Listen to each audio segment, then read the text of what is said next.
Oh, yeah. Is it Tuesday already? Oh, I've been waiting to say that for quite some time now. We are back. Yeah, that's right. Vacation is over, and we are back to the daily grind.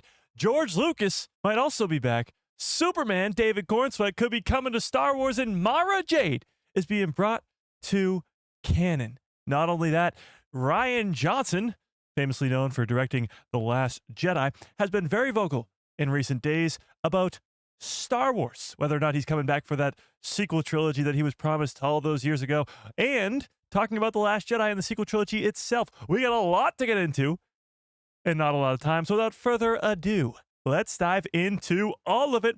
What's up, everybody? How's everybody doing on this fine Tuesday afternoon? We are so back, chat.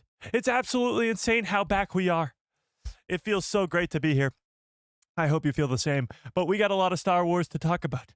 If I start going off on some crazy tangent because I haven't been doing this in over a week, I apologize, but I'm going to try to stay on schedule. We got George Lucas, we got Mara Jade, we got Superman. Yeah, that's right, we're talking about the new DC movie for some reason. And, as you guys know, I love to talk about it. We got Ahsoka Season 2 news. So we got some just all over the place news to talk about. That's what happens when you take a week off, Mike. What the hell are you doing? I don't know. I thought I'd go sit on a beach somewhere. I thought it'd be nice. Didn't realize I'd miss all the Star Wars news. So we got a lot to talk about. So let's dive into all of it. But as per usual, I didn't forget. First things first, let's say hi to everybody in the chat. Shall we? All right, Nathan, what is up? Greg, how we doing? John Groom in the house. Matthew, what is up? Brandon Baker in the building. 730 Evie, how we doing? Star Wars Theorist, what is up? Chris, how we doing? Carry on, what is up? Darth Plagueis lives, how we doing? That Dave that loves Star Wars, what is up? Kyler, how we doing? Fearless, what is up? If I missed you, WEV Grad, how we doing? Holly, what's up? If I missed you, you know the deal. Just yell at me in the chat. Let's give everybody a nice little Hello there. General Kenobi. I almost forgot where that button was. I just went to look for it and it wasn't there, but it was. 50 Thunder with a very generous $2 holla. I appreciate that. That's a great way to start the live stream. I couldn't even think of the word live stream. This is gonna be a long show. With a super chat, I appreciate that. 50 Thunder, very, very generous. Says first things first. Hi, Samantha. She's not here. Okay. God. 50 Thunder, I'm starting to think that you're just Samantha under some crazy alias. No, but I appreciate the super chat, and I believe somebody sent one before the live stream. Oh, Darth Plagueis lives with a smiling poop emoji. Thank you. Thanks. I got a bad feeling about this. Okay, but I think we got to start with the George Lucas of it all because this is coming up very, very soon. George Lucas is back. He is coming to San Diego Comic-Con. Not really for Star Wars, but wherever George Lucas goes, Star Wars follows. So let's talk about this. San Diego Comic-Con is coming up in just a few weekends, I do believe. So let's take a look at this. First things first. And while we do that, let's put up a poll in the chat, shall we? Oh my God, another super. Hang on. Let me put up this poll first. God. Hang on. Okay. Do you want? I think I know the answer to this one. George Lucas working on Star Wars again. Yes or no? Let's start it off easy. We've been on vacation, you know, we had a little bit of time off. Let's just start off with an easy poll. Do you want George Lucas back working on Star Wars? Now, let me be honest. I don't think this is going to happen. However, it's always fun to talk about. So, Ron, Star Wars Jedi Podcast with a very generous $10 holla. Thanks for holding down the fort, Ron. And Nick, I appreciate that. Over there at Star Wars Jedi Podcast says, welcome back. I appreciate it. I appreciate that. Mike was on Scarif. Yeah. So I went over to Scarif and I had to check out the remains of where the Death Star hit. It's been a long time. So, you know, the beaches are nice and pristine again. You know, it takes a while for that to recover, but it has. It was a long time ago. So, yeah. If you're going on vacation, Scarif is still a great destination. Don't let Rogue One confuse you, okay? That was a long time ago. It's nice now. It's back to its old former glory. Okay. Okay. Let's do this. Let's talk George Lucas first. Let's talk George Lucas first. Oh my God, stop sending me money! Just kidding. Dotback Kunar with a very generous $2 holla. I appreciate that. Says, oh, hashtag Sid is still innocent. Incorrect. No. I had a nice peaceful vacation, and you guys want to come back talking about Sid right away? I'm trying to talk about good news. Mara Jade, Superman, George freaking Lucas, and you're talking about Sid? Really? That how you want to start the day? Is that how you want to start today?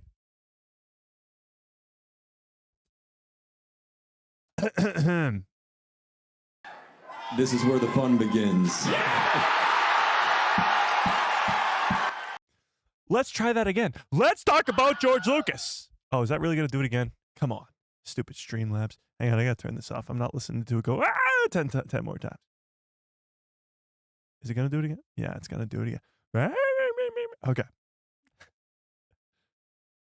Fine, you can listen to it. All right. Let's get into George Lucas now, shall we? God damn. Can a man open an article? Jesus. Okay. By the way, if anything is broken, like if I go to press a button and it doesn't work, I haven't checked if any of this stuff works anymore. I just sort of went go live. Maybe I should have done some housekeeping, but nah, I was like, let's just do it. You know, we'll figure it out. Okay. George Lucas is heading to Comic-Con for the first time ever. Yeah, that's right. The Star Wars creator will headline a panel on his Lucas Museum of Narrative Art, and will be joined by Guillermo del Toro and Queen Latifah. So let's talk about this. The King of the Nerds. Is George Lucas the King of the Nerds? I mean, who else would it be? Lex Luthor, I appreciate that. And Lex, we're talking about Superman today, so I really appreciate that. Yeah. Yeah. Is George Lucas the King of the Nerds? Who else would be considered the King of the Nerds? I mean, there's nothing bigger than Star Wars, so I guess there isn't one. You could argue Stan Lee. Oh, maybe I should just read the chat. Tafari Tano, Stan Lee, that's a good one.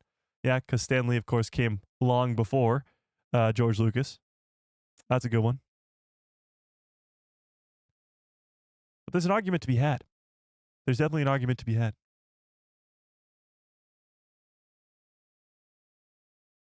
Yeah. You still need to watch Superman? Get on it. It's real good. I'm actually going to see it again tonight for the second time. So, Brady, what's up? Yeah. He's the supreme king of the nerds? Okay. All right. The king of the nerds is finally coming to Comic-Con. George Lucas, whose Star Wars movies helped create many of the ideas of modern fandoms, is coming to San Diego Comic-Con for his first ever panel. George Lucas will be joined by filmmaker Guillermo del Toro. Are you kidding me? We got another super chat. Hang on. Darth Plagueis lives with a very generous $10 holla. I appreciate that. Says, we are back. Nice. How was vacation? Vacation was awesome. I mean, as much as I missed you guys, it was nice to go sit on a beach somewhere and just, hang out. It was fantastic. So, yeah, I appreciate that. And hyped for Mara Jade. Oh, we'll talk Mara Jade today. But can we get to George Lucas? God damn. All right. He'll be joined by filmmaker Guillermo del Toro. Maybe I should just talk really, really fast. An artist of Star Wars, prequels, production, design. Sorry, Doug Chang for the panel that will explore the power of illustrated stories and offer a sneak peek at the new Lucas Museum for Narrative Arts. So if you don't know what the hell this is, and you've been living under a rock for the last, couple of years, George Lucas, in his retirement, has been creating this museum. This museum will be in California. I believe it's Los Angeles, but let me double check here. Yeah, LA. So it will be in Los Angeles, and it will look like this. Looks like a spaceship of some sort. But it will be a huge museum, pretty much about Lucasfilm and George Lucas in the early days of Star Wars and Indiana Jones and Jurassic Park, any good movie that has great special effects, pretty much this is what the museum is all about.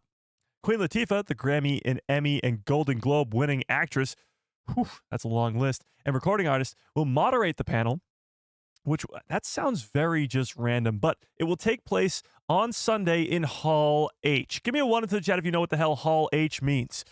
To us nerds, we all know that that's the biggest hall of them all, where usually Marvel or DC, mostly Marvel as of recent past, has come out on stage and given some crazy news or crazy reveals for upcoming projects or movies or whatever you want to call them.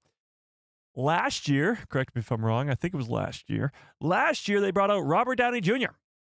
on stage and revealed him to be Doctor Doom in the future of the MCU, which was pretty damn wild. But Hall H is always where those crazy announcements happen. Now, this year, we'll talk about this in a minute after we get through the George Lucas stuff, but this year, Marvel and DC will not be attending San Diego Comic-Con. Does that mean a big old panel for Star Wars, possibly? Or George Lucas giving us some... maybe. But we'll get to that in a second.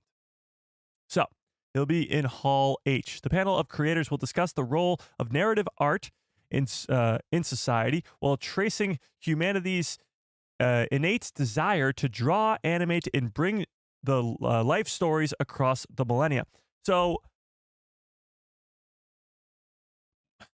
it's hard not to talk about Superman and all this, but I'll try to not spoil it for anybody. No spoilers for Superman here. I watched it on Sunday. I'm watching it again tonight. It's fantastic. If you have not, say it again. If you have not watched it yet, go watch Superman. It's really, really good. But what they're talking about here, this whole bringing these stories to life type deal with the Superman. Moving on. We are beyond thrilled to welcome George Lucas to Comic-Con for the first time ever, says David Glasner. Sure. Yeah. The Chief Communications and Strategy Officer for Comic-Con. Could they have given him a longer title? Chief Communications and Strategy Officer of Comic-Con. That's CCASOOCC. That's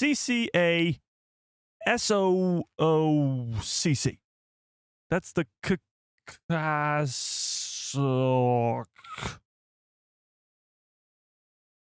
Sorry, David.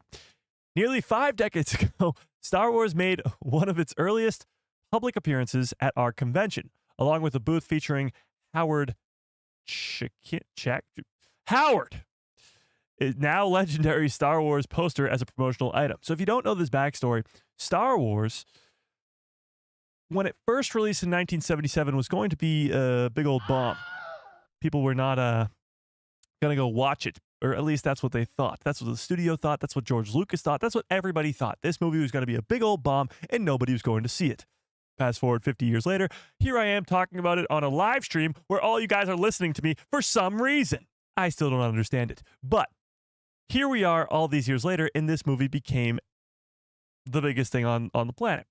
So a big reason for that was this booth at Comic-Con. They said, hey, look, Comic-Con, there's a lot of nerds there, and proud nerds, you know, we're proud to be a nerd.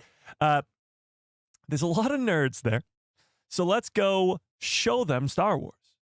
Star Trek fans, comic book fans. Let's show them, you know, a sneak peek at the poster, give them a little bit of this, give them a little.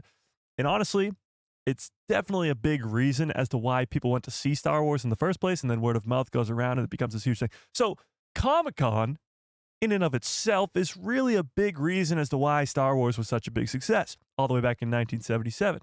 So after 50 years, 48 years, George Lucas is going to Comic-Con himself for the first time ever. Pretty damn wild. Fearless with a 16-month membership. Holy crap, that's insane. I appreciate that. Now, to have Mr. Lucas, George, if you will, return, this time to debut the Lucas Museum of Narrative Art, is a true full-circle moment. His lifelong dedication to visual storytelling and world-building resonates deeply with us in our community, and this museum's mission to celebrate narrative art in all its forms perfectly reflects what Comic-Con is championed from the very beginning, has championed from the very beginning. So it goes into a lot more of just the backstory of Star Wars, blah, blah, blah, blah. We get the gist. This is what the museum will look like It will be in LA, located in LA's Exposition Park. I don't know where that is. I don't live in LA. But the museum is slated to open in 2026. So here's the big deal. There has been rumors for about the last 8 to 10 months that George Lucas has been working with Lucasfilm. Now, these rumors come up quite a bit because George Lucas does attend the set of Star Wars time and time again, usually when it's Dave Filoni's projects, usually when it's Ahsoka or The Mandalorian or whatever Dave is usually working on. So George has been to set quite a few times. Is he writing content? Is he helping create the content? No, or at least as far as we know, no. But many of Star Wars fans, as the poll in the chat right now will attest, want George Lucas to work on Star Wars again. The argument has been had over and over and over again. Should he work on Star Wars? Should he not? He retired for a reason. He sold the company for a reason. However, if you're one of those fans that's holding out hope for George Lucas to return to Star Wars, San Diego Comic-Con might be the time. Because not only will George be there celebrating his new museum, and I'm not going to sit here and tell you that I think he's going to make the next show fully write and direct or do anything like that. I'm just saying he might come on as a producer. He might come on as one thing or another. If Dave Filoni, which we've been talking about for months now, and Carrie Beck become the co-CEOs, co-presidents of Lucasfilm, it's highly likely that George Lucas could come on and at least be written on as a producer. At the very least. So, if you're holding out hope for that, that's pretty great. George Lucas, San Diego Comic-Con, it's going to be awesome. The museum, of course, will come out or open in 2026, meaning by the time of 2027, when Star Wars Celebration happens there in LA, it'll be open and it will be jam-packed by Star Wars nerds. But, like myself. So, that's the George Lucas of it all. And like I mentioned before, Marvel's not going to be there. Hall H will not be the Marvel panel for the year. So something else has to take that spot. And Marvel is a Disney company. So why not, property? So why not have Star Wars take its place?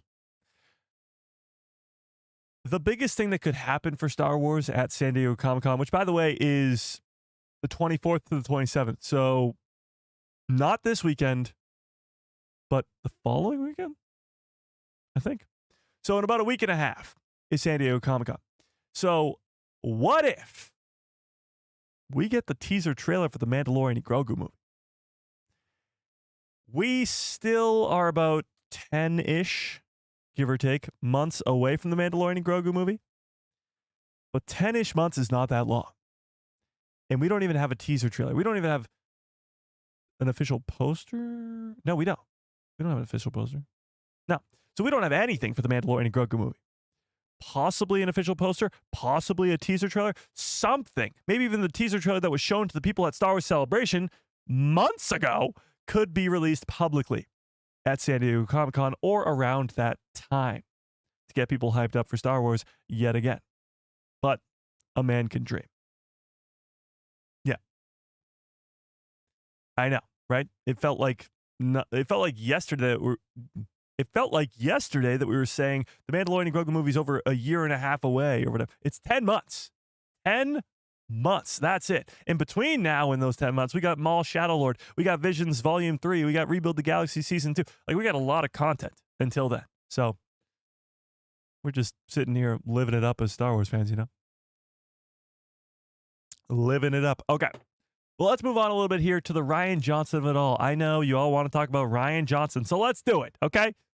Rian Johnson has been very vocal over the last couple days, I guess, about the sequel trilogy, about The Last Jedi, and just about Star Wars in general. So let's take a look. Let's talk about it. Now, when we talk about the sequel trilogy, things do get a little bit, crazy. But let's try to keep it civil in the chat, please. Let's come on. So, Rian Johnson, let's talk about it. Rian Johnson reflects back on The Last Jedi, The Rise of Skywalker, and says his Star Wars trilogy was never fully outlined. So, I like this article the most probably because it sort of combines all the other articles because there's a lot going on here. So a bunch of different interviews. So let's just read this one.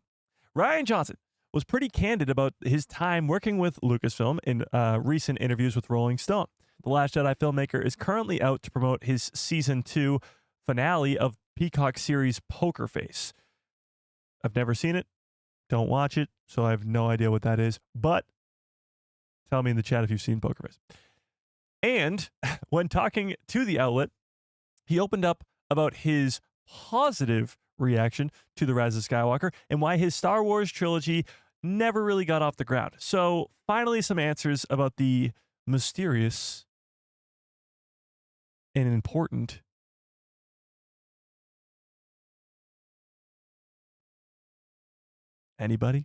mysterious and important Rian Johnson trilogy. So for years, literally since The Last Jedi came out, so 8 years ago, for the last 8 years, we've been talking about this Rian Johnson trilogy. And, well, it never happened. And it seems like it will never happen, but we never got any official announcement about it. So Rian Johnson finally gives us, I guess, the nail in the coffin. Rian Johnson first explains how the idea of the Holdo maneuver in The Last Jedi had been with him for a very long time and originally came from a line in A New Hope, as he says this. It was always in my head when Han tells Luke that without the right calculations, they could fly into a star. That's in A New Hope. And that'd end your trip really quickly, wouldn't it? I thought, well, if it was physically possible, what would that look like? Now, whether you like The Last Jedi or not, you can't really deny that visually is a very, very cool scene. And I'm not the biggest fan of the Holdo character. Her sacrifice didn't really seem very meaningful at that moment because we didn't really know who she was. Maybe if it was Akbar, it would be pretty great too. But either way, visually, very, very good. It seems like, it seems like something that was low-hanging fruit to me in a way. But I knew that if I was going to use it, we would have to use it in a very big way. This can't be a casual thing that happens this week. We should build the whole Return of the Jedi-esque 3 plot lines converging thing around this very moment, and that's sort of what they did. Get the behind the scenes. What is this? What the hell's behind them there? Behind the scenes look of Carrie Fisher, Mark Hamill, and Rian Johnson on The Last Jedi. The interviewer then brought up the rise of Skywalker, which from his point of view was sort of undermined the moments from Rian's movie. It's very obvious to tell that there was 2 different Star Wars content creators making the content in the sequel trilogy. You go from JJ to Rian, back to JJ. It was very clear that there was 2 different stories going on there. However, we've never really heard what Rian Johnson had to say about The Rise of Skywalker. So let's take a look at this. Along with other key plot points, like Rey being a nobody, but Rian Johnson explained how he was not disappointed in the least when watching that movie. So here's what he had to say. Star Wars Santa, what's up? How we doing? When I saw the movie, I had a great time watching it. Again, this is all about point of view. I never approached this as like a territory I'm carving out for my thing. It wasn't his in the first place. He's not George Lucas. In my perspective, JJ did the same thing with the third one, and I did with the second one, which is not digging up and undoing. It's just telling the story the way that makes the most compelling going forward. Now, I guess that's an argument to be had, but they both saw it in this very similar light. That means not just validating what came before, but retextualizing it and evolving and changing as the story moves forward. So you got to, of course, respect what came before and stick to it, keep the canon intact, but you have to also add to it and add to it in a really cool way, which The Last Jedi does with the whole Luke force projecting across the galaxy and the Holdo maneuver and all these other cool things. And so does The Rise of Skywalker, bringing back Palpatine, whether it's just somehow Palpatine returns or the whole Project Necromancer of it all, which is being played out now, which I love quite a bit. But all that cool new stuff, that's what's really, really cool. being able to force their clone a force sensitive, creating Palpatine's Ray Palpatine, doing the twinkle fingers, the zappy hands, the force lightning. That was the word I was looking for, or zappy hands, as it's called on the streets of Coruscant. I didn't feel resentful in some way, which is good to hear. But you're talking about a movie made by my friends, with my friends in it. I sat down to watch the movie, and it's a Star Wars movie. It's all stuff that I love. I'm not the one to come for hard-hitting critiques. You can go to YouTube for that. Oh, burn! Oh my God! Boom! Roasted! Execute Order 66. Damn, Ryan. How'd you know? But yes, he's definitely spot on for that. It's not really like that crazy of a revelation. Rian Johnson created The Last Jedi. He worked with all these people. He worked with the actors and actresses. He worked with all the people behind the scenes. So he's saying, my friends made this movie. My friends are in the movie. So I'm going to watch it, and it's a Star Wars movie, which I love. So I'm going to love the movie. It's not that hard to figure out. I'm not going to sit here and critique the movie all the way down the line. And if you want that, you can go to this live stream, I guess. Yeah. I mean, I'll take it. I'm not one to go fully, absolutely just destroy anything Star Wars. I would never do that. But, that's where you can find it. It's definitely on YouTube. Rian Johnson also spoke about the online reaction to the movie, which, as we know, was strong. Well, it was certainly not warm. Rian Johnson, as a Star Wars fan, can understand the feeling based on how he reacted in his day to the prequel trilogy. Now, we've talked about this time and time again, but this divide in the Star Wars fandom is nothing new. It's absolutely not new in any sort of way. We've seen the Star Wars fandom be divided on a number of Star Wars projects in recent past. The Acolyte being one of the biggest ones last year, but even Andor, which just came out, many people saying is the most boring show of all time. Many people calling it the greatest Star Wars content of all time. Very differing opinions. Star Wars fans have always been divided. Probably all the way since Empire, I guess. The biggest one probably being the Ewoks at the time in Return of the Jedi. But when the prequel trilogy came out, there was a whole 16-year gap where Star Wars fans came up with their own versions of what would happen after or what would happen before. And the prequel trilogy came out as a very different story and a very different feel to the Star Wars universe. It didn't feel like the originals, and it was using all this CGI stuff that people didn't like at the time. So Rian Johnson, being one who sort of grew up around that time, had a very similar reaction to the prequel trilogy that most original trilogy fans had, as he says this. I never feel good about it never feels good about having anybody coming after you on the internet. Clearly. And especially coming after you saying things that I very much do not agree with about a thing that I made and put a lot of heart and soul into, The Last Jedi. But at the same time, having grown up as a Star Wars fan ultimately let me contextualize it and feel at peace with it in many different ways. Just remembering going back on one level to arguing on the playground about Star Wars as a kid. And when I went to college and the prequel trilogy came out, my friends and I were prequel hate central, as most original trilogy fans were. Now, not to say they all were, because there's some people who really like the original trilogy and really like the prequel trilogy.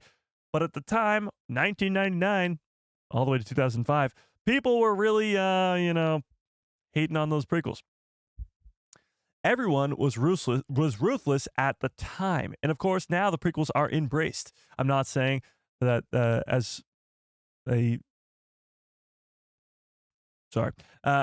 so in 20 years, things will happen. My question to you here, Chad, hear me out. In 10 years from now, will the sequel trilogy be as beloved as the prequels? Chad, let's actually pull this up. Let's pull it up By the way, 80% of you say yes, you do want George Lucas to come back. Okay. I completely agree with you. Let's see this. Let's see this. Or let's put it this way. Do you think the sequel trilogy will be like, I don't know how to phrase this, be like the prequel trilogy in 10 years? That is phrased horribly. I'm on vacation chat still in my mind. Let me retype all of that. Hang on. Let me rephrase this. Will the sequels be more loved in 10 years? I think that's better. And then I'll put in parentheses, like the prequels. Aha, that's better. Okay. Will the sequels be more loved in 10 years from now, just like the prequel trilogy is now? It's been 25 years since the prequel trilogy began, and now, more than ever, it's beloved. However, you rewind 20 years ago, and it got absolutely shit on all over the place by critics, fans, all over. And that's sort of the same place we live in right now. Granted, I'm a big-time prequel fan, and I like it a lot more than the sequels, but I'm not somebody who grew up on the sequel trilogy. Those people who grew up on the prequels are now older, and the ones who are having those conversations online about how much they love the prequel trilogy. Won't the same thing just happen again with the sequels in 10 years? When all those young fans who were introduced to Star Wars through the sequel trilogy are older? And you could even make the argument that right now, online, that shift is already beginning to happen. I'm not going to sit here and tell you that the sequel trilogy is absolutely beloved across the entire Star Wars fandom, because that's not the truth. However, just in the past couple of years, you've seen more of a lighter approach, let's put it, a more open-hearted approach to the sequel trilogy than we've seen ever before. It's been 10 years since The Force Awakens was released. It's been 6 years since 6 years? Yeah. 6 years since The Rise of Skywalker released. Is it possible for that change to happen? Tell me in the chat. Absolutely not. Possibly 20 plus years from now. Interesting. Interesting. It's all relative based off of who you're speaking to and how old they are. True. True. The Star Wars fans I know still don't even care for the prequel trilogy. Interesting. Interesting. Far less than half didn't like the prequels. Oh, half the people, you mean? Not even the young fans like the sequels, LOL. Oh, you would be surprised. You would be surprised. There's also the argument that fans now even aren't just growing up on the sequel trilogy, because you're growing up on so much more. The Mandalorian, Ahsoka, all these other live action shows, even animation shows. You're growing up on the Bad Batch and Rebels and all that stuff.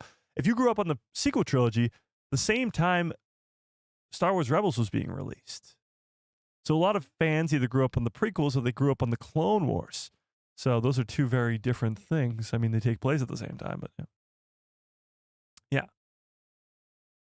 Anthony says, Mike, in all honesty, based on the new Star Wars content that may come out, the sequel trilogy legacy will be even more negative and irrelevant. I very muchly disagree. The foundation it's built on is quicksand. I actually disagree. I think, well, yes, the foundation it was built on was not great. The foundation is being built up now. It's like they took the sequel trilogy, raised it onto stilts, and now they're building up the foundation again. All this stuff of helping Palpatine's return, Project Necromancer in the Bad Batch, Project Necromancer in the Mandalorian, all this stuff is laying the groundwork to make the sequel trilogy better. So I think come 10, 15 years from now, you're going to see so much content that explains why Luke Skywalker goes into hiding, that shows Ben Solo's fall to the dark side, the First Order's rise to power, Snoke's creation, Palpatine's return. And that will only help the sequel trilogy. The same way that we talked about Andor making Rogue One better, making the original trilogy better. Not that those projects needed the help, but they got it. Andor makes those things better. So I sit here and I say, there's a lot of projects that could happen, like a Luke Skywalker Jedi Temple show, like already Bad Batch, The Mandalorian, that have helped the sequel trilogy, whether it's in a tiny little way by helping establish Project Necromancer, or in a gigantic way like establishing Project Necromancer. That's, my brain is broken. But either way, it's helping that story. So I absolutely disagree. I think over the next 10 years, you're going to see the foundation of the sequel trilogy be built up so much more. And hopefully, for many fans, fill those plot holes or fill those cracks or help fix, I hate the word fix, but help fix the sequel trilogy. But that's just me. That's just me. So, where was I? Let's get back to this. It's more of a push and pull. And this hatred, the stuff that seems new, this is all part of being a Star Wars fan. Culture war, garbage aside, I think it is an essential part and is a healthy part of the Star Wars fandom. I could not agree with you more. Rian Johnson, I could not agree with you more. I think when it comes to being a Star Wars fan, because Star Wars is such a gigantic thing and a worldwide phenomenon, you have billions of Star Wars fans. Think about it. I say this all the time, but think about it. Think about food, okay? Think about food for a second. I can't really think about food right now. I'm really, really hungry. But think about food, okay? Think about food, chat. Think about it. Food. Think about food for a second. Think about what you like versus what other people don't like. Maybe you're a huge, I don't know, pineapple on pizza fan. Like myself. Or maybe you hate pineapple on pizza. Maybe what I just said grossed you out so much that you hit unsubscribe. Please don't do that. But maybe it did. Oh no. But that's the reality of Star Wars. And now transfer the food into Star Wars projects. Maybe somebody loves The Mandalorian so much, but another person absolutely hates it. They throw up just through the thought of The Mandalorian itself. That's how massive the Star Wars fandom is. Every Star Wars fan has a different favorite project. Every Star Wars fan has a different favorite movie, a most hated project, a most hated movie. And they're all different. So the chaos that Rian Johnson talks about here of being a Star Wars fan, it's what makes being a Star Wars fan great, because you can have conversations, not arguments, but conversations online, civil conversations online, you know, because that's what they all are. Because being a Star Wars fan is just that great. And seeing why other people like Star Wars so much is also great. And maybe you'll find something new that you like pineapple on pizza.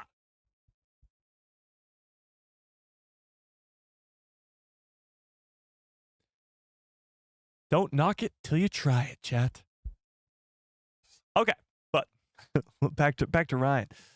This is Rian Johnson, Daisy Ridley. Finally, the infamous trilogy that was announced for Rian Johnson, which was officially announced a month before The Last Jedi came into the theaters. That's just crazy. They announced him getting an entire trilogy before The Last Jedi came out. That's crazy. It was brought up. Rian Johnson explained how it was never more than kicking some ideas around with Kathleen Kennedy, and how the fact that he started making murder mysteries ultimately trumped the whole thing. So Rian, since Star Wars, has gone on to make Knives Out 2, which is called something like Cutting an Onion, or Ogres Are Like Onions. What? Chat, what is Knives Out 2 called? Chat.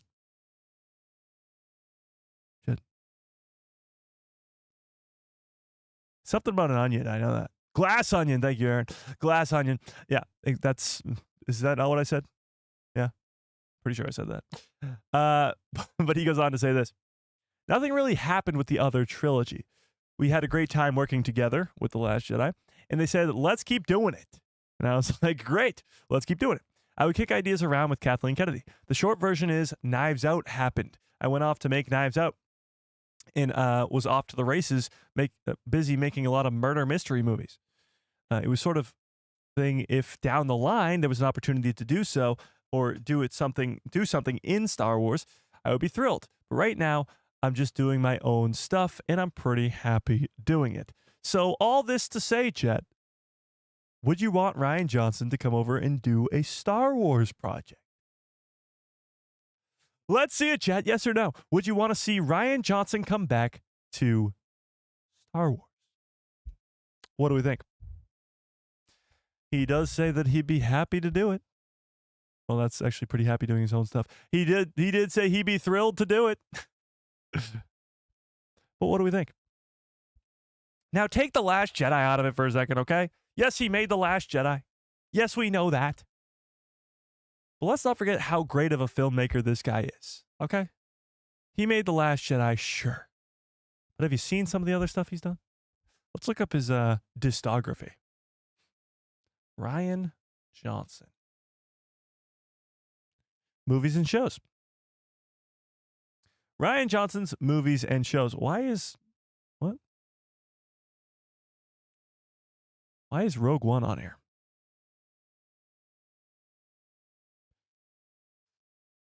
Okay, I don't know what that. Sure. Okay. Yep. Was he like a producer on Rogue One or what's it? But Knives Out, Glass Onion, both of which are incredible movies. I don't really remember what Glass Onion was. I know it was a murder mystery, obviously, and a sequel to Knives Out. But Knives Out is an incredible movie, from what I remember. I don't really remember. Have I watched Glass Onion? I feel like I did, but I'm not too sure. Looper is actually a great movie. Is that the one with Hayden Christensen? Or am I thinking of something else? Poker Face has been like the biggest show on TV as of recent times. I've not watched it yet, but I've heard very good things. The bottom list here, other than Rogue One, I don't really know any of them. So, I don't know. However,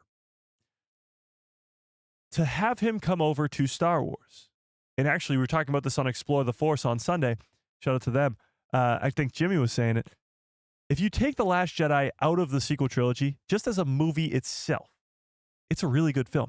Visually wise, it's extraordinary, but even just story wise, it's a great film. So, if you have that guy who's got the history of making incredible films coming over to Star Wars to make a film, now hopefully that film and or trilogy is not connected at all in any way to legacy characters because, well, people have very strong opinions about that. I think it would be a good idea. Let him tell his own story with new characters. Let him do his own thing without touching legacy characters. I know it's probably never going to happen because of the strong opinions that Star Wars fans have, and just look at the chat right now. There's a lot of, how do I say this lightly, hatred for the Rian Johnson man in the Star Wars fandom, and I don't think that's going away anytime soon. However, maybe a few of us could be open-minded enough to let it happen. Let it happen? Is that something we can do? Let it happen. Yeah. But we shall see. I'm actually very interested. Let's pull this up. Let's pull it up. Clan Brandalorian, what's up, Brandon? How we doing? Shout out to Brandon. If you guys have not checked out the interview between me and Brandon that came out last week, go check that out. It's absolutely incredible. We talked Ahsoka season 2. We talked about Clone Wars and Rebels, of course, because if I'm going on a Star Wars show, I'm talking Rebels, sorry. But yeah, we talked about some great stuff and really went into the Abeloth of it all. Pretty great. So go check out Brandon if you have not already. Let's pull it up. Let's pull it up. By the way, whoa, that's shocking. 56% of you said yes, you think that the sequel trilogy will be more loved in 10 years. I could not agree with that more, actually. Let's put this poll. Do you want Rian Johnson? Is that how you spell Ryan? Why does that look so wrong? Rian Johnson to work on Star Wars again? No, let's phrase that differently. To get his own Star Wars movie? That's a bad way to phrase it too. Chat, I am very rusty on this. Do you want Rian Johnson back working on Star Wars? Here we go. Here we go. Now we're talking. Now we're talking. Yes or no? Yes or no, Jen?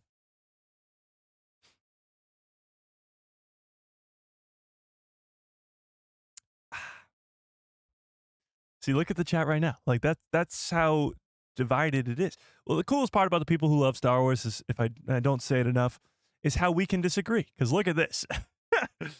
I mean, look at this. We can disagree in a very civilized way and have a conversation about it and not just be like, you suck! Ah! I got a bad feeling about this. Yeah. So tell me in the chat, Rian Johnson, yay or nay? Okay. And while you do that, we can disagree and still be friends. Exactly. Just like the pineapple on pizza. I'm sorry I brought it up again. I know I shouldn't have. All right, but let's switch gears a little bit here to Superman, okay? Okay. Give me a 1 into the chat if you saw Superman this past weekend. Give me a 1 into the chat if you've seen David Corenswet as Superman. This handsome fella right here. This handsome fella. I saw it on Sunday, as I mentioned before, and I'm seeing it again tonight, as I mentioned before. And I'm excited. No spoilers here, but this movie was incredible. It's like almost the exact opposite of the last Superman movie, Man of Steel, which was sort of like a horror film, if you really watch it. And it was just great, okay? No spoilers, no, it was great, okay? However, David Corenswet, this handsome fellow right here, has been very vocal about his love for Star Wars. So, let's talk about this. Should this guy come over to Star Wars? Well, the conversation was brought up because of this interview right here. David Corenswet, who plays Superman, I know he buzzed his hair. He doesn't really look like Superman right now. Him and Nick Holt, who plays Lex Luthor, did this lie detector thing with Vanity Fair. And the question came up about whether or not he would rather play Superman again in a sequel or come to Star Wars and play a Jedi Knight. Take a look at this. At the moment, I Take a listen at this. don't think I would. Take a look and listen. Use all your senses that you're capable of using to watch, listen, and taste, and hear, and I already said listen, and feel, and this. Be able to. I'm due for a rewatch. It's like your dentist, your 6-month checkup. How often do you rewatch? Every 6 months? On New Year's Eve is now the tradition. He's talking about when he watches Star Wars. He gets into the next question in a second, okay? Okay. Starting the 3 movies, ending with the second Death Star exploding at midnight. Okay. There's food involved as well. It's a wonderful tradition that we've just started. And then I figure every 6 months, because I'm already I saw them on the plane, and I was like, I'm not going to watch them on a plane, but after the movie comes out, I'll watch them. Okay, good. So I won't make you recite them right now, but we will in the future. If you had the choice between playing Superman again in the sequels or starring as a Jedi Knight in Star Wars, which one would you choose?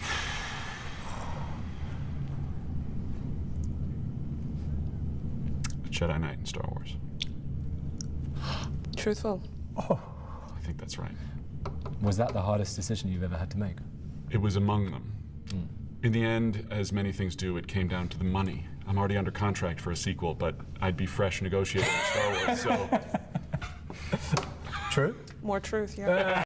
So it continues, but and jokes aside, with the money of course being reworked, I did see something pretty crazy that he's getting only paid $700,000 to play Superman, which is wild. Obviously, he's not a big time actor. It's almost the same as Robert Downey Jr. playing Iron Man.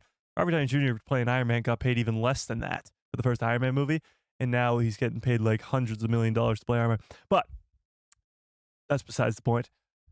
He has been very vocal about his love for Star Wars, so much so that they made a game out of it in their interviews now, where they take fake shots because he talks about Star Wars so much. He's a big-time Star Wars nerd, and that's pretty awesome to see when your Superman is a big-time Star Wars nerd when you're a big Star Wars nerd too. So he continues to say about his dream role in Star Wars And while he talks about this, tell me in the chat. First things first, do you want David Corenswet to come over to Star Wars and play any character? And if so, who should he play? A Jedi Knight, a bounty hunter, a pilot, or anything? Tell me in the chat.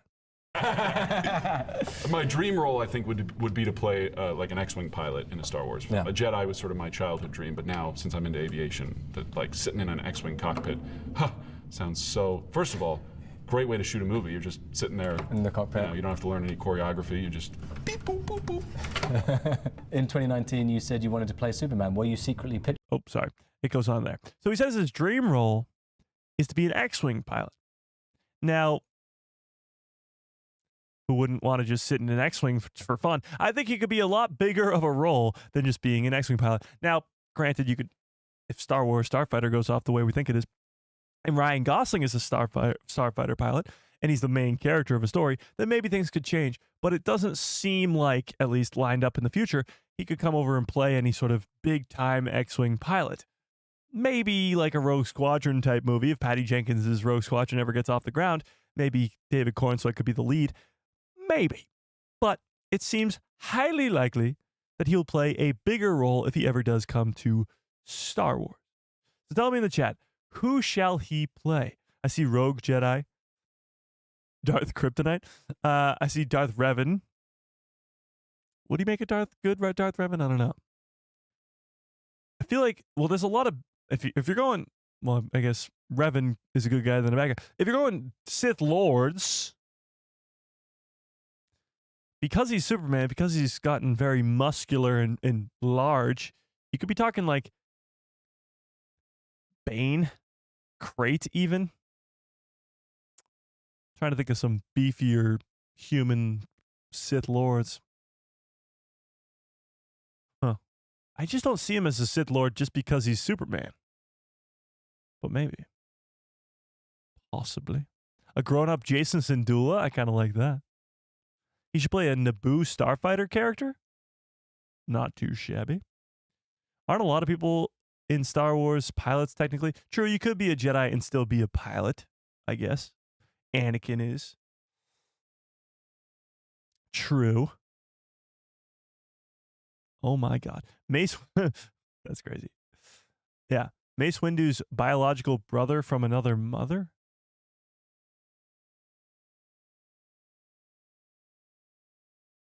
What? Luke Skywalker's son? Okay. Okay.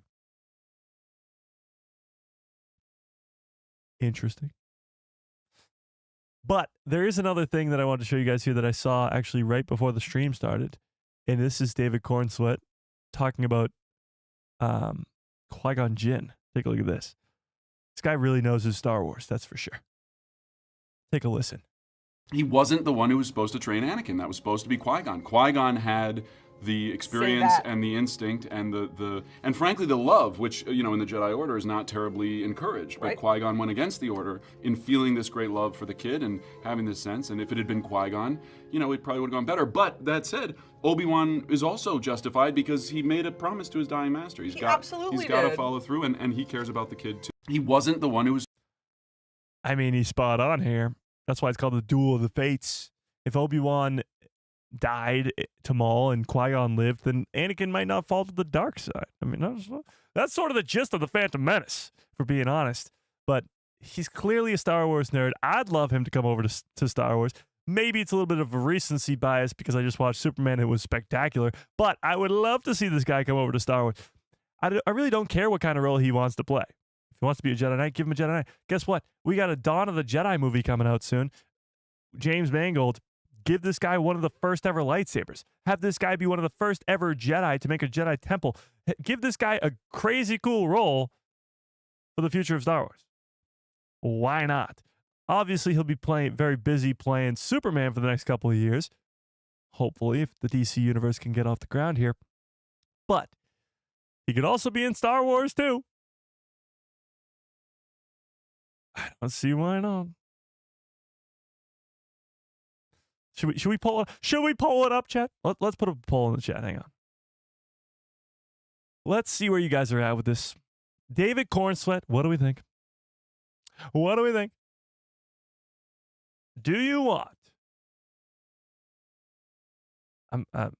David Corenswet, I think is how it's spelled. David Corenswet to come to Star Wars? Yes or no? Yes or no? What if he was in Dawn of the Jedi as a surprise? That's sort of what I was just saying. Dawn of the Jedi, it's giving us a brand new cast of characters, but it's the first ever Order of Jedi. It's the first ever Force users, or not technically Force users. It's the first ever Jedi Force users, first ever lightsaber being created by those Jedi, first ever Jedi temple. If we're going down sort of legends to canon, it'll probably change quite a bit, but you're talking Tython, you're talking, I guess now with canon, you're talking Ahch-To, Jeddah, all these ancient Sith temples will be brand new in the Dawn of the Jedi. They'll be being constructed, hopefully, and maybe David could be thrown in there as a main character, as a Jedi. One of the first people to make a lightsaber is Superman. It markets itself. Having him be a Sith Lord would be a little bit more difficult because he is Superman, but I'd be fully down for it. Yeah.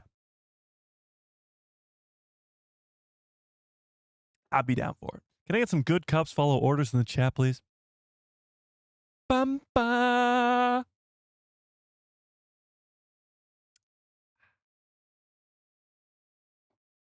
Pretty bum. No Corenswet. Oh, hang on. I'll get to that super chat in a sec. No Corenswet in Star Wars. I like him too much right now, and Star Wars is somewhat of a career killer. It is interesting because Star Wars is almost like a career maker and a career killer at the same time. I mean, it's obviously very different for a lot of different people, but you have certain people who become household names because of Star Wars, like Daisy Ridley, like John Boyega, like Adam Driver, like Mark Hamill, like Carrie Fisher, like Harrison Ford, like Hayden Christensen, like Ewan McGregor. Those people, Natalie Portman, those people become household names, but sometimes that almost ruins their career. Like Mark Hamill is always going to be Luke Skywalker, Carrie Fisher, Princess Leia, Harrison Ford, Han Solo. Now you could argue Indiana Jones, but usually you'd say Han Solo. And with Luke Skywalker, you could say, or Mark Hamill, you could say the Joker because he's the voice of the Joker. But those roles have pretty much just become their careers. And that is kind of, in a way, a career killer. So is Superman. I mean, David Corenswet is Superman now, and he will forever be Superman. And that's a career killer as well. And when I say career killer, I'm not saying like they'll never make money, their career is over. It's honestly a great thing because you're beloved forever by a certain fandom. But it does hurt when you're trying to get auditions for other things. Oh my God, I miss this so much. I just see all these good cups follow orders in the chat. It's absolutely insane. Oh, vacation was fun, but this is way funner. Is funner a word? Sure, why not? Yeah. Kyle Katarn? Ooh. Like Kyle Katarn, I'd be down for that. I'd be down for that. Good Corenswet's follow orders? No. Kenobi's Corner, what's up? How we doing? Yeah. David Corenswet as Kyle Katarn would be pretty damn cool. Jodie Turner and Amanda Steinberg were great actors with bad scripts. Jodie Turner. Why does that name sound so familiar and I can't picture her in Star Wars? Hang on. Jodie Turner. Oh, Jodie Turner-Smith. She's the mother from Acolyte. Okay. That's on me. Yeah. George Reeves will always be your Superman? Wow. That's a callback. Yeah. Yelling at you to say hi in the chat. Oh, I forgot the super chat. Hang on. 50 Thunder, what's up? With a very generous $5 holla. Says David should play Biggs Darklighter. We need more of Biggs. Well, Biggs is already an established look because of the sequel, the original trilogy. I mean, do we really need more Biggs? Do we? Is the next Andor going to be Biggs Darklighter? The next Andor spinoff show is going to be called Darklighter about Biggs. I don't think so. Yeah.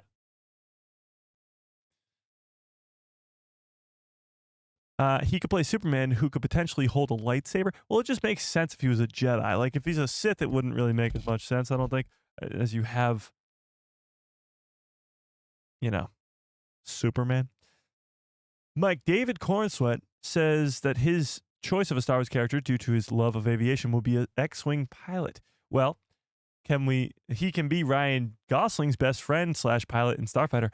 Well, Starfighter's going to start filming in September, so I think it's a little bit too late for that. Obviously, they're casting it now, but I don't see him coming to Star Wars that quickly. Superman just came out. He's going to be Superman for a long time, hopefully. I say again, because this whole thing could fall apart very quickly.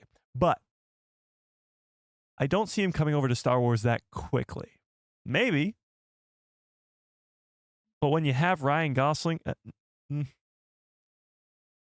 David Corenswet's not a enormous actor yet. Superman's a big movie right now, but he's not like a household name yet. Some of you were probably like, David who to the what now? His corn is doing what? So he's not like the biggest name in Hollywood. So maybe. But I don't know. We'll see. We shall see. We'll see. Okay. So, wow. Holy crap. I just looked at the poll. 90% of you say yes, you want to see David Corenswet come over to Star Wars. I'm fully on board. I don't know what he would play. I think, honestly, Dawn of the Jedi seems like the perfect spot. Dawn of the Jedi is probably not going to start filming until next year at the earliest. It's going to be a while till that movie comes to fruition. But James Mangold, Mr. Willimon, and Superman gearing up to make the Dawn of the Jedi, the origin story for the Jedi Order. That's your pitch. You love Superman. You love David Corenswet. You love Mr. Willimon from Andor. You love James Mangold from Ford versus Ferrari or Logan. Come watch Dawn of the Jedi, the origin story for the Jedi Order, with the first ever lightsabers, first ever Jedi temples, like all that great. That's your pitch. That's the greatness. But a man can dream. Cleve Morris, what's up? How we doing? Love you right back. You can always play an X-Wing pilot. That's true. But where? Corenswet sounds like a green milk creation. Maybe he'll just be drinking the green milk with Luke Skywalker on Arc 2. Maybe.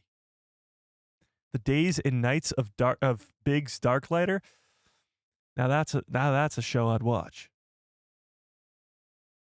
Corenswet has so many meanings. Okay, we're good. I got a bad feeling about this. Let's get back on track here, chat. Oh no, is he gonna play through all the super chats? Oh, I hate it when it does this. Stop. Don't do it. Don't do it. Don't do it. Don't do it. Don't do it!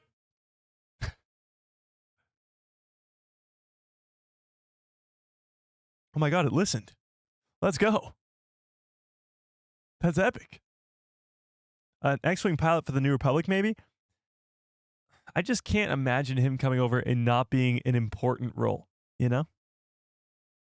You know? I know Sam will do it if this does happen, but David Corenswet playing Starkiller if Sam doesn't do it in live action. Oh, Sam Witwer. I was like, who the hell are you talking about? Sam Witwer, yeah. Starkiller's never coming to canon. I'm going to fully ignore your question and just say Starkiller's never coming to canon. Can you imagine what the very first built lightsaber will look like? And will they try to sell it at Galaxy's Edge? They will definitely try to sell it at Galaxy's Edge, as they do most characters in Star Wars. But yeah, it'll be very interesting to see what the first ever lightsaber looks like. It'll probably be, actually, I don't know. I was going to say it'll probably be a very simple design, but maybe not. Maybe not. Maybe it'll be made out of wood, like the Wookiees. Maybe. Now I just have it in my head that it'd be really cool to see Superman be the first one to wield a lightsaber. Like the first ever Jedi. That'd be pretty damn cool. Yeah. I don't know. The main guy in Resistance, he doesn't really look like him. Yeah. a light whip lightsaber, like the one Vanestra Rowe uses, I'd be down for that. Yeah. Okay.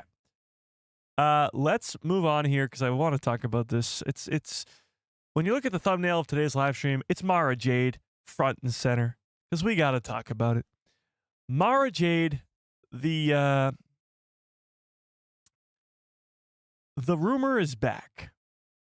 Do you guys remember about, I don't know, 3 or 4 months ago, right before Star Wars Celebration, around that time, right before we got all this craziness of Andor Season 2 and all the announcements for Starfighter and all these other projects that were announced at Star Wars Celebration, do you remember when we got the news that there was, or report, I should say, not news, the report that they were making a Mara Jade show? Does anybody remember that? Tell me in the chat if you remember that. Well, it's back, and it's bigger than ever. Mara Jade, if you don't know, is one of the best, I guess, coolest, whatever you want to call her, one of the best Legends characters. And her coming over to canon would be amazing. Not only is she the wife of Luke Skywalker, but she was once the Emperor's hand. She's very great. She's awesome. All right? Let's leave it at that. So let's talk about this. Star Wars is reportedly canonizing this fan favorite Legends Jedi in an upcoming project. Legends fans have been begging for this character to come to Star Wars canon, and oh, it might just happen. According to a new insider report, one fan favorite Star Wars Legends Jedi is being lined up to become canon. When taking over the franchise in 2012, Disney cordoned off this I make myself laugh, off the section of the Star Wars extended universe, making it the so-called Legends material that we know and love today. The extended universe is, well, now it's everything that's not canon, which is actually, is there a list of canon stuff on StarWars.com? I don't even know. Possibly. But anything that's not the movies, shows, or canon books and comics is extended universe or Legends. There's a ton of characters that have been brought from Legends to canon, like Grand Admiral Thrawn, and Mara Jade might be next. So, making everything outside the main story of the movies and TV shows released to that point no longer canon, dubbing these stories Legends. Since then, Lucasfilm has brought several popular names from Legends into canon with new stories set in the galaxy far, far away, including Grand Admiral Thrawn, Darth Revan, and HK-47. Now, Darth Revan has been brought to canon, just in name and title, but he's not really been seen yet in canon, or utilized to his fullest ability, I guess. We haven't gotten an Old Republic story yet, we'll put it that way. However, many beloved characters like Darth Malak, Jason Solo, and Kyle Katarn, hey, there you go, still remain locked up behind the Legends branding, meaning they, in the stories that are associated with them, are not considered part of the Star Wars canon. That could be changing for one name soon, though, as a new report suggests Luke Skywalker's wife, Mara Jade, may be primed for canonization.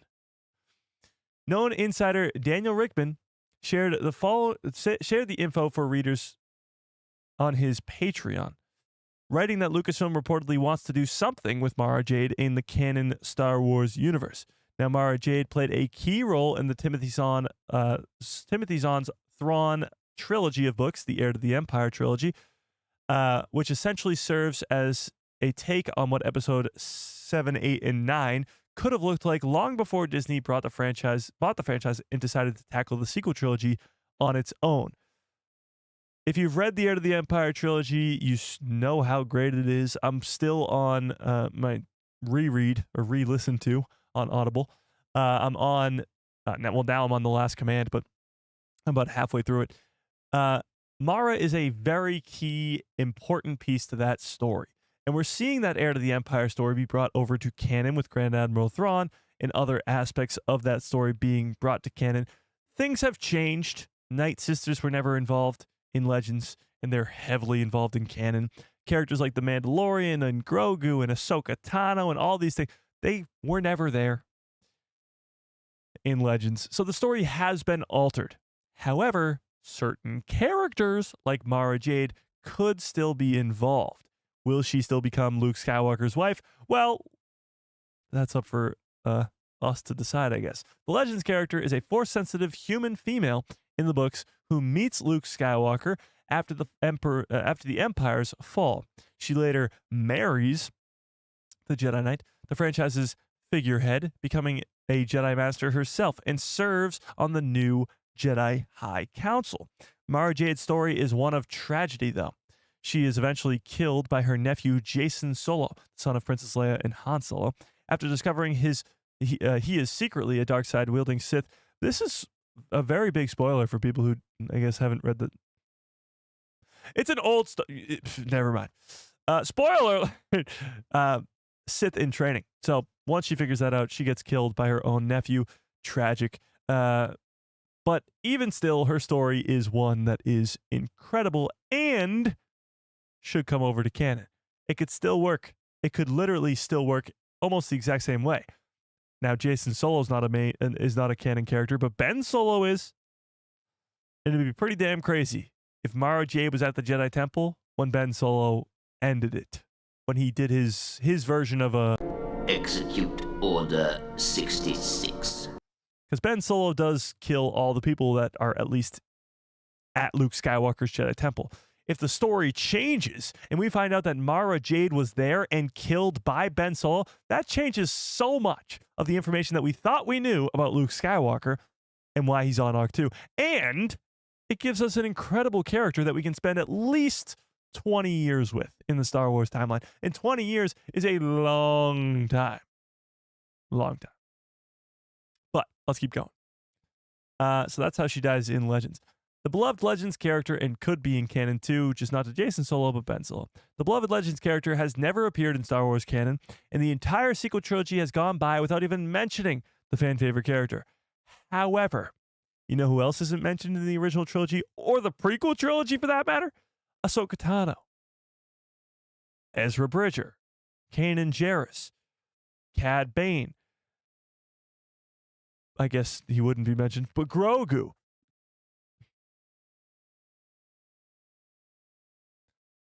A lot of characters, we'll put it that way. The list goes on. But Ahsoka Tano being the biggest one, because it's Anakin Skywalker's apprentice, especially for Revenge of the Sith. But characters have gone through sequel trilogies, or trilogies in general, and have not been mentioned. It could happen. However, this new report may suggest that the wait for her to get into Star Wars canon, or get the canon Star Wars treatment, may finally come to an end. Star Wars is set to return to theaters half a decade away in 2026. Half a decade away in 2026. The latest Star Wars film, the Mandalorian and Grogu movie, comes from Iron Man director Jon Favreau and will continue the star-faring adventures of Pedro Pascal's Din Djarin and his adorable Force-sensitive companion, Grogu. No. So, where will Mara Jade appear in Star Wars canon first? If these reports are believed to be true, where will she appear? Actually, before we even get into this, and obviously tell me in the chat where you want her to appear first, let's put up a poll in the chat. Let's poll this up. By the way, 84% of you say yes, you do want David Corenswet to come to Star Wars. I agree with that, but let's put this up. Where? How do I phrase this? Do you want Mara Jade come to canon? Yes or no? And if so, tell me in the chat where you want her to appear. Okay. And with that, let's see what these guys have to say. Where will Mara Jade appear in Star Wars canon? Star Wars Legends fans will almost surely be excited to hear that reports of Mara Jade finally coming to Star Wars canon. The character has been one of the most significant Legends omissions, characters who've not been involved in the stories, to have not come to the Star Wars galaxy proper since Disney brought the franchise back in 2012. However, the Star Wars sequel trilogy, where Mara Jade debut would have made the most sense, already on the board, her inclusion in canon universe becomes a little bit more complicated than it may have been a few years ago. Lucasfilm could do it, though, and make it make sense. Much like Rogue One still makes sense, much like the Clone Wars and Ahsoka Tano and in both seasons of Andor and Star Wars Rebels, they all still make sense. Even though they lead up to the next movie or lead up to the next trilogy, they still make sense. They can do the same thing with Mara Jade. It's been done before.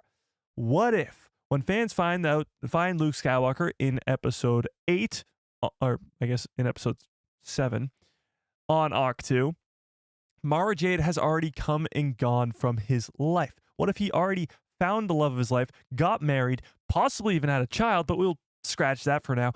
What if Luke Skywalker had this whole life from that we just didn't know about by the time of the sequel trilogy? Because that's the end of his life. We've seen the end of his story. We've seen the beginning of his story. The farm boy on Tatooine who becomes a Jedi Knight and defeats Palpatine, I guess, with the help of Vader, and redeems his father. We've seen the beginning and the end of his story. There's still a whole damn middle that we haven't seen yet.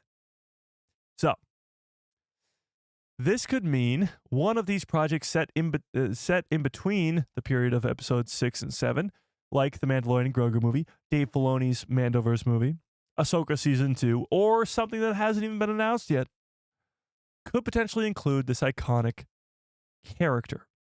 And there she is. This is just a drawing from, I'm guessing, the Heir to the Empire stuff.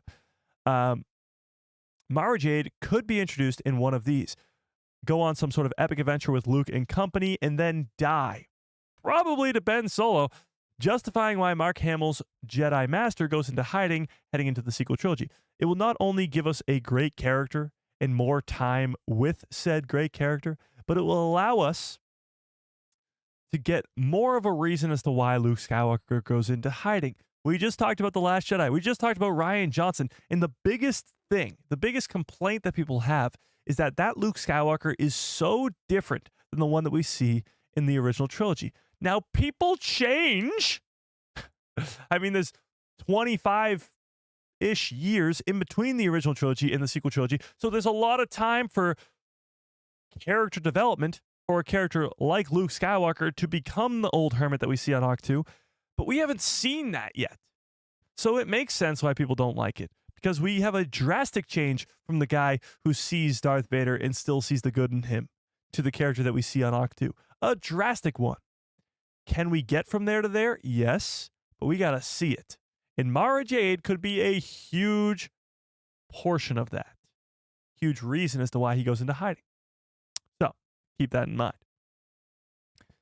I mean, much like Andor, when you see Andor die in Rogue One, you're like, okay, that's cool, whatever. Once you've seen Andor, first 2 seasons, now when you see Cassian die on the banks of the beaches of Scarif, which are fantastic, by the way, you're like, oh my God! The sacrifice of his child and his wife, or I guess not technically wife, girlfriend, I don't know, person. Yeah, it means so much more. Same can be done with Luke Skywalker, actually in a very similar way. Luke Skywalker dies looking at the sunset. It's almost like Cassian dies looking at a sunset, but the sunset is a Death Star killing him. I guess it's a little bit different, but even still, I digress. That death for Cassian is so much more meaningful now after 2 seasons of Andor. Luke Skywalker's death could be a lot more meaningful after whatever story can be told with his wife and possibly children. So, where was I? I think it was here. Yeah.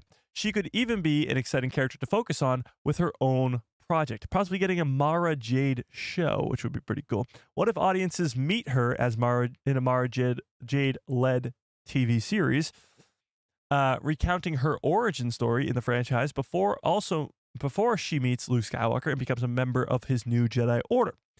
The potential for this character is endless in Star Wars canon. It's just a matter of finding the right fit to have her, and potentially a relationship with Luke Skywalker, make sense in the canon timeline. So with that being said, tell me in the chat, Do you want Mara Jade to come into canon? And if so, where? Because when we look to the future of Star Wars content, which we're about to talk about, because we got Ahsoka Season 2 news, and we got the slate of Star Wars for the rest of the year and into 2026. When we look to the future of Star Wars content, there's only a select few places that have been announced that we could see her in. There's the Mandalorian and Grogu movie, and there's Ahsoka Season 2. There's always the possibility of getting a Skeleton Crew Season 2 or a Book of Boba Fett Season 2 or maybe a new show in that era.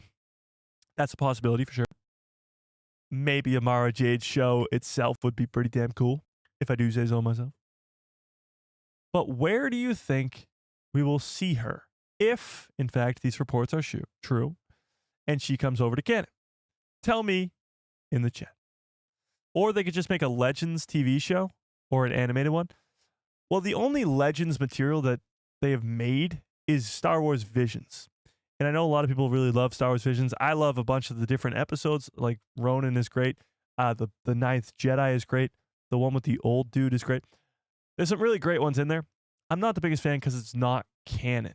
I love being able to follow the story while it exists in canon. If that makes sense. I got distracted by a super chat. Somehow Wilhelm returned. Great stream. Thanks, iHodge. I appreciate that. So, as much as I would love to see legend stories be told in canon, they don't have to keep them as legends. You can integrate Thrawn, you can integrate Mara Jade, Kyle Katarn, old Republic characters like Darth Revan and others. You can integrate those characters into canon and tell their stories again, modify them here and there to keep the cohesiveness of canon, but you have the ability to tell those stories again to a broader audience in live action or in animation in canon. It doesn't have to be legends. You can alter it to make canon make sense. And that's what I think they'll do here with Mara Jade. Yeah. Indeed. Somehow they go back in time and stop whatever happened with Ben Solo in the sequel that made the sequel trilogy happen. No. That's never going to happen. I mean, there's already so many connections to the sequel trilogy in the Mandalorian, in the book, in the Bad Batch, obviously the Book of Boba Fett and stuff like that too. The mic is glitching, Mike? Is my mic glitching, Chad? Sounds good on my end.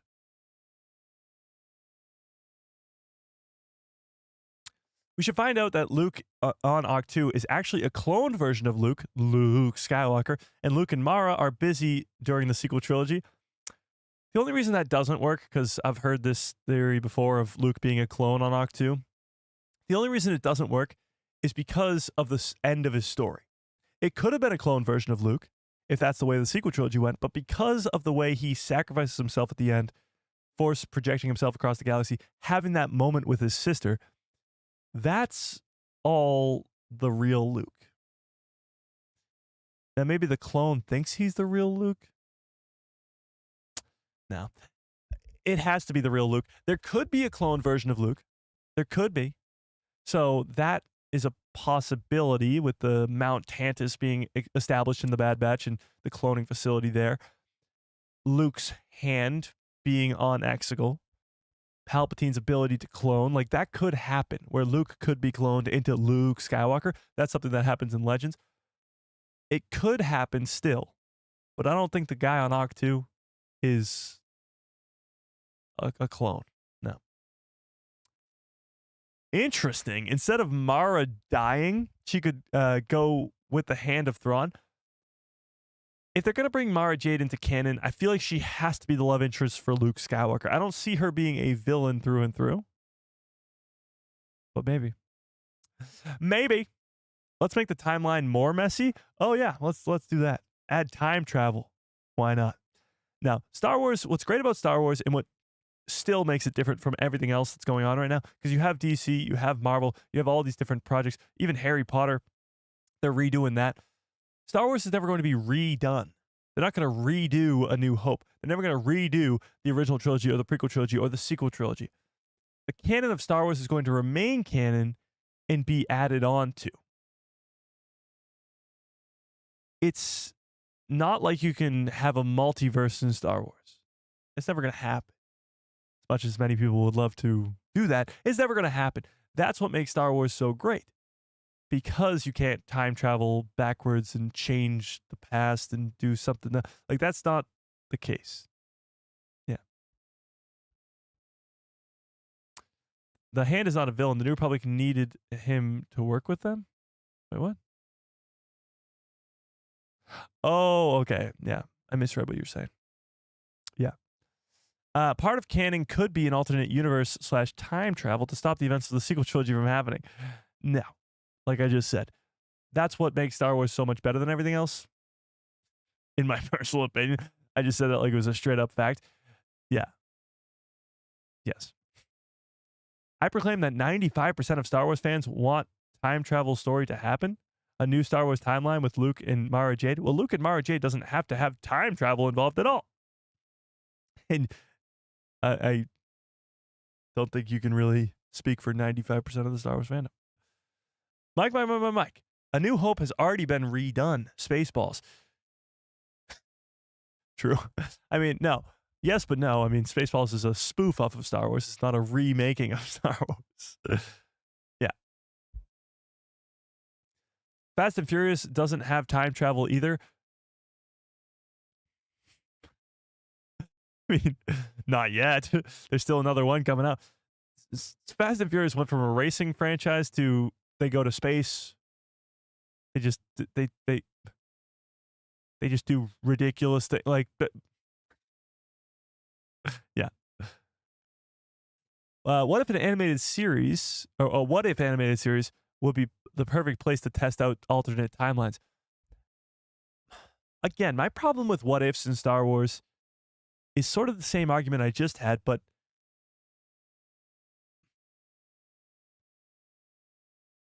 what I like about what Disney has done with Star Wars is it's been one cohesive canon storytelling. You have Visions, which is Legends, which is fine. You have Rebuild the Galaxy, which is Legends, which is fine. And that's sort of your what if version of a story. I guess you could say making a what if animated series could work, and it could. It absolutely could. That's sort of what Visions is to an extent. But I would rather them focus on the canon and make great stories. I don't need a what if story for Star Wars. I can think of them in my head, and that's fun. You can see them on YouTube if you want, because content creators make a lot of them, including myself. So you can watch them. You can think about what ifs. What if Anakin didn't fall to the dark side? But we don't need that story to be told by Lucasfilm. You know? Didn't like Visions because it was all new characters. Well, that's an issue with the future of Star Wars content. Yeah.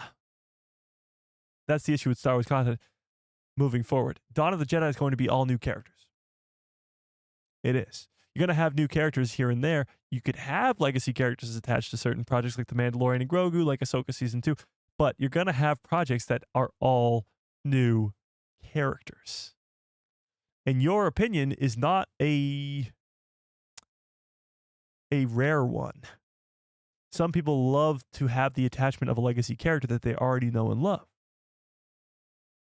Yeah, I want more and I know I shouldn't. True story. Wedge was in Visions? Actually, you're right. And so was Boba Fett too, and Jabba the Hutt. Also true. But that episode sucked. In my personal opinion. Yeah. We need to know what happens to Omega during the rebellion. I could not agree with that more. I've been hoping and dreaming of Omega coming to live action at some point in this Mandoverse. Maybe Ahsoka Season 2. Dave is the guy who brought us the Bad Batch, so maybe that character, who is clearly established for a lot more storytelling, could come in. When you look at the future of the Mandoverse with the Mandalorian and Grogu and Ahsoka Season 2, you look at how Thrawn's going to come in as the heir to the Empire, take over Dothamir, take over Atten, take over probably Wayland and Mount Tantus. They purposely set that up with the Bad Batch. They purposely set up a Mount Tantus in canon, cloning facility, Project Necromancer for Palpatine. That is what gets used by Thrawn in Legends. That's going to happen in canon. That was on purpose. The same way that Cal Kestis in Merrin going to Dathomir, having that whole arc, Merrin being a Night Sister, that will all come to fruition in live action in the Mandoverse. Mount Tantis, Cal Kestis, and Merrin, because Dathomir connection, the Night Sister connection, the Legends connection of Mount Tantis. Same can be said about Omega. The reason they set up Omega as the only person who could successfully transfer midichlorians from one thing to another, she's going to be a key part of the storytelling for bringing back Palpatine in the sequel trilogy. And that alone is really, really cool. Because look at it this way. When you watched The Rise of Skywalker in 2019, you heard the line, somehow Palpatine returns, and that was the entire explanation you had for somehow Palpatine returns. And guess what? It was no good. I'm not a fan of that.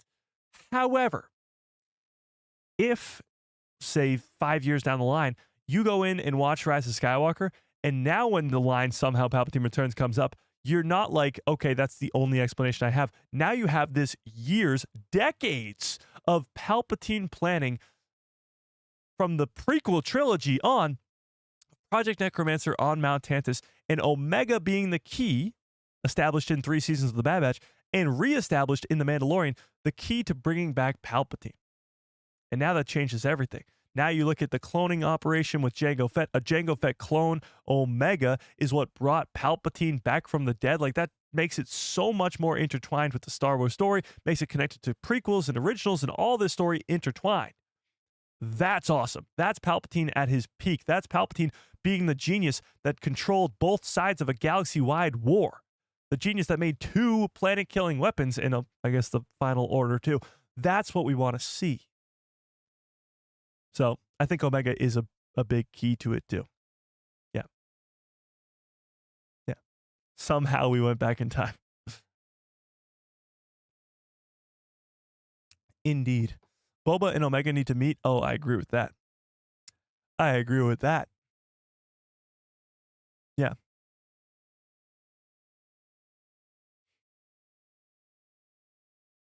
We also need more Ventress. True. And the same can be said about that. She is a Night Sister. The connection is there. Like, she has a very strong relationship with Ahsoka Tano too. So she could be brought over to live action very quickly too. Yeah. Yeah. I guess I'll just keep watching AI generated fan videos of Legend stuff, turning it into live action. It is getting really good, for sure. Yeah. That is pretty great. Yes, somehow Palpatine returns is a lazy line, but there is a very brief explanation in response to that. Yeah, I mean, in the movie, the line somehow Palpatine returns to those characters makes sense. It absolutely makes sense. But to the audience, we need more than that. Yeah, maybe Quinlan Voss too. I'd love to see Quinlan in live action. Samantha should play Mara Jade. I'll let her know. Her hair is blonde and Mara's is red, so I don't think that would work. There's us and Hayden Christensen. So, I don't think it would work. But maybe. We shall see. Yeah. Okay. Making Luke a clone gets rid of his stupidity. Oh, stupid, horrible story, sorry. And he can be more of a part of the story in killing Abeloth, as opposed to saying, y'all look up the canon story. The bikes have much to say? Bikes? Well, making Luke a clone takes away so much of the sequel in his sacrifice. That too. Holy crap, how tall are you? I'm like 6'5"-ish, probably like 6'4" and 3/4, but you know, we round up here. There's a new thing out, Mike, called hair dye. Okay, fine. Maybe for Halloween, me and Sam will go as Luke Skywalker and Mara Jade. Happy now, chat? The first things first, though, we have to explain to Sam who Mara Jade is. Yeah. We should have Abeloth in season 2 of Ahsoka. I think she will be. Honestly, they might allude to Abeloth a lot through Ahsoka season 2. I don't really know if she'll be in there, but We'll see. Yeah. The live stream and chat are off. What?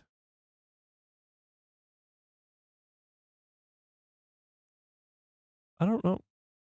Are you just messing with me, chat?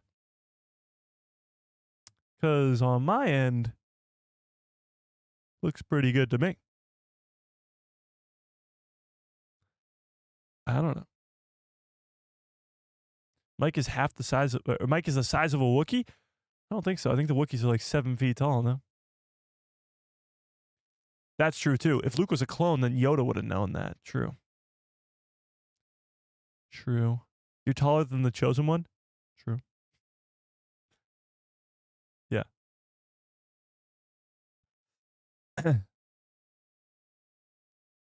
Seems fine to me. Okay, that's good. That's good. All right. Now, this is actually the perfect segue to Ahsoka Season 2 stuff, because we do have a little bit of Ahsoka Season 2 stuff to talk about. So let's take a gander at this. So Ahsoka Season 2, as people brought up Abeloth and the connections of all these different things going on with Mara Jade, possibly the most likely opportunity for Mara Jade to show up would be Ahsoka Season 2. There is going to be a war in our Star Wars. Getting to see Grand Admiral Thrawn go toe-to-toe with the New Republic is going to be really, really cool. I mean, just plain and simple, it's going to be awesome. But the opportunity there to see Mara Jade come into the canon of Star Wars is highly likely. The Mandalorian and Grogu movie, not so much. I mean, maybe if we're lucky, but probably not. Ahsoka Season 2 is the first place we would see her. Now, we do get actually a pretty cool behind-the-scenes look at Ezra Bridger here, because Iman Esfandi. Iman, to me, feels a lot like Star Wars' version of Tom Holland. Now, not fully, but Tom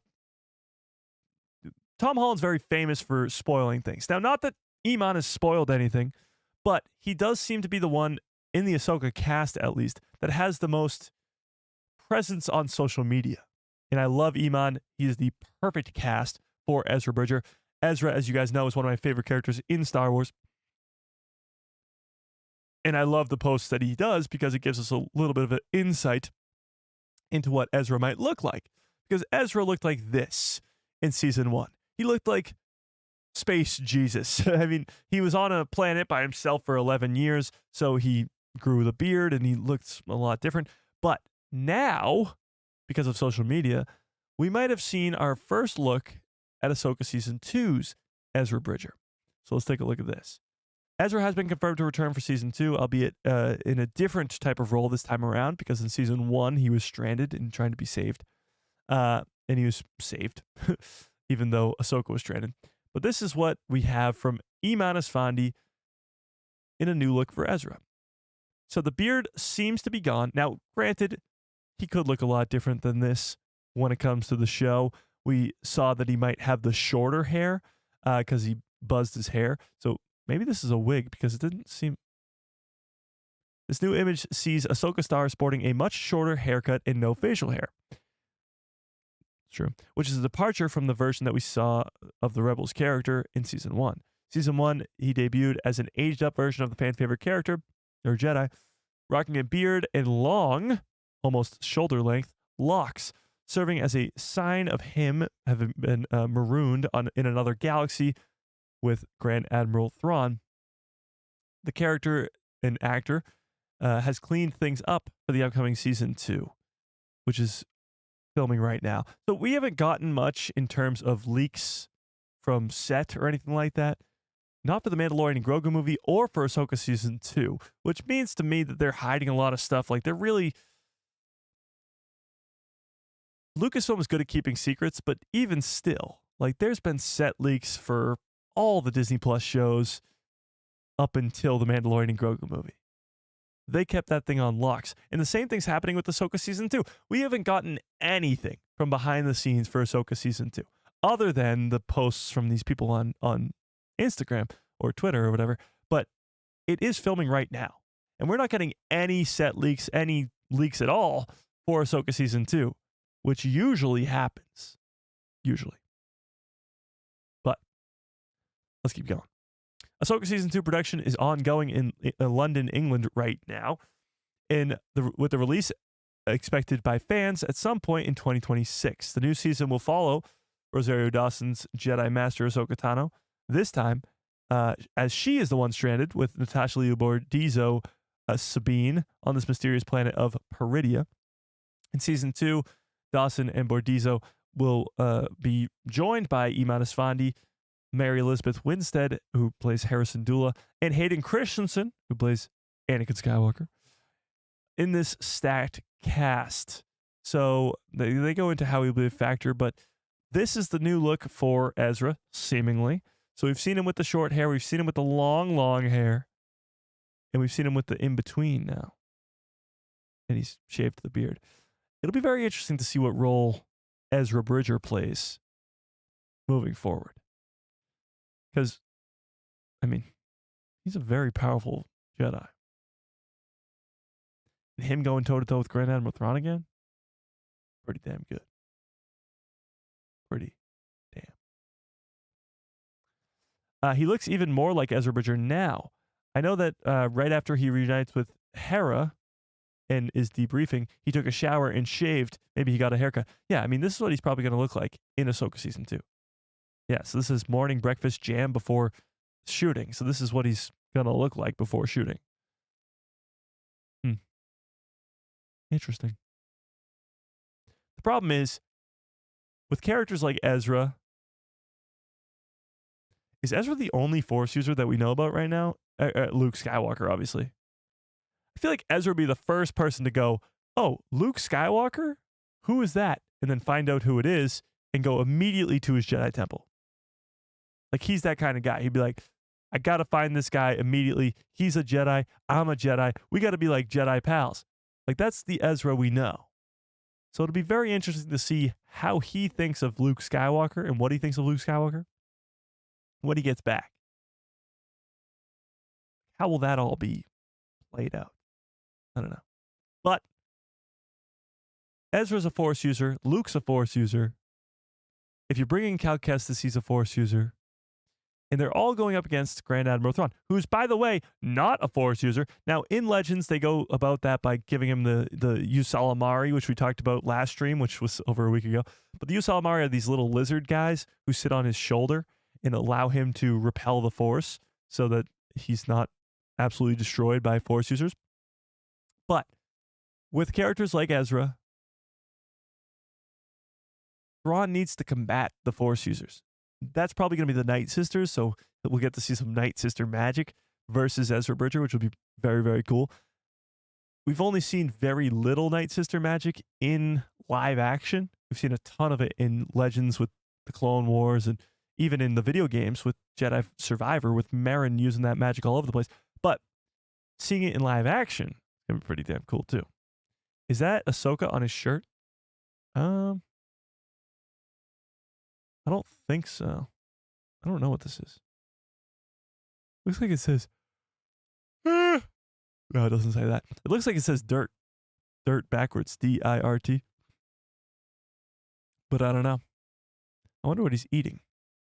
I am so hungry, Chad. Sorry. Yeah. So, shout out to him for giving us that. Yeah.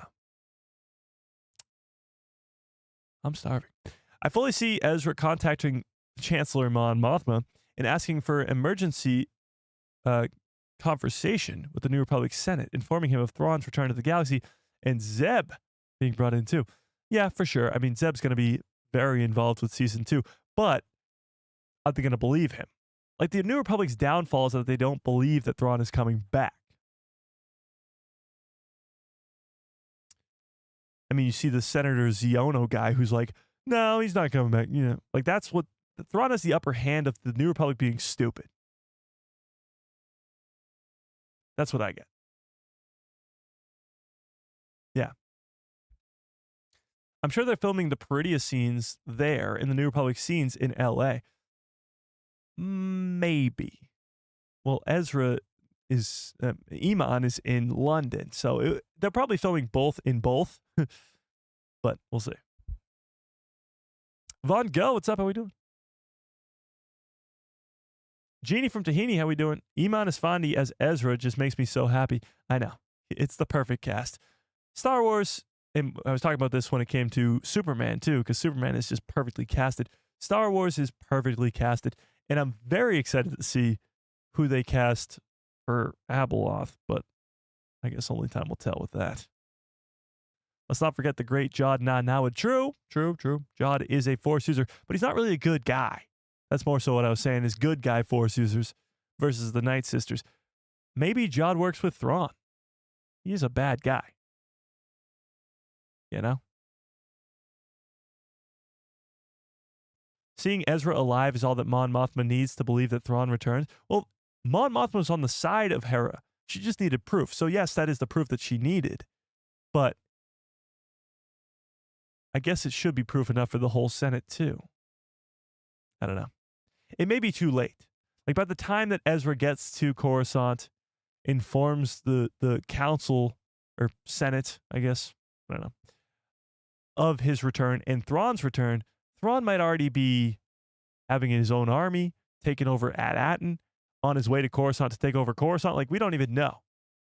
We're going to see a big old war that the New Republic is not ready for. The New Republic is so weak because they took over for the Empire, and the Empire was so strong. So even the remnants of the Empire, although they've been pushed out to the Outer Rim, with the help of Grand Admiral Thrawn and Night Sisters, is still going to overpower the New Republic. Yeah. Jade wouldn't join Thrawn. He's not good, but he is opposed to the Imperials. True, but money talks, especially when it comes to a pirate, Jade. If Thrawn comes in and takes over At-Aten, and Jade was a prisoner on At-Aten, he would talk his way into working for Thrawn. Now, maybe he'll turn on Thrawn eventually, but he'd definitely talk his way into it. And that brings us to the point we were talking about a couple weeks ago, where Jude Law will be in multiple upcoming Star Wars projects. Like, he might be in Ahsoka Season 2. Jade might be in that second season, maybe with the Thrawn story. Yeah. Actually, I'd like a side story with Ezra trying to recruit Jade into Luke's Jedi temple. Now, that would be pretty crazy. Ezra and Jade would be a pretty great interaction. Is Thrawn plotting to continue in his Mando movie or just Ahsoka Season 2? Oh, is Thrawn's plot going to continue? I think it will also be in The Mandalorian, just sort of smaller. Like, you'll get a lot of Thrawn in Ahsoka Season 2. In The Mandalorian Grogu, you might not even see him. His presence will be felt because he'll be building up this massive army, but it might be the lead up to seeing Grand Admiral Thrawn in Ahsoka Season 2. You know? Yeah. We shall see.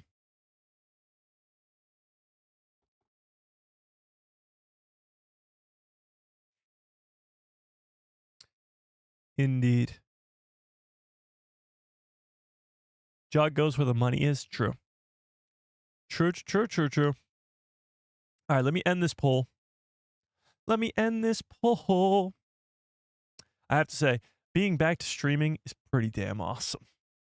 Definitely missed you guys over the last week. The beach was fun, but I was at some points itching to talk some Star Wars, you know? Felt pretty nice. Nice theater cup. I'm using my Superman cup right now. Nice. Yeah, no, this is the good cup that follows orders for Revenge of the Sith, you know? It took over for the Rise of Skywalker one, which was deteriorating very quickly. Yeah. It's true. The New Republic is also very opposed to anything Imperial, which means that they will instead just ignore it without dealing with it. True. I think they're going to be punched in the face by Thrawn's appearance. Yeah.